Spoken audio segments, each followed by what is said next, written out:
AP Nandyal జిల్లా శ్రీశైలంలో మహాశివరాత్రి బ్రహ్మోత్సవాలు వైభవంగా ప్రారంభమయ్యాయి.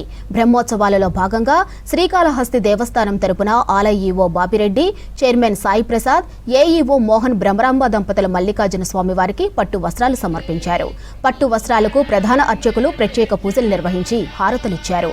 మంగళ వాయిద్యాల నడుమ ఆలయ ప్రదక్షిణలు నిర్వహించి శ్రీ భ్రమరాంబ మల్లికార్జున స్వామి అమ్మవారికి శాస్త్రోక్తంగా పట్టు వస్త్రాలు సమర్పించారు.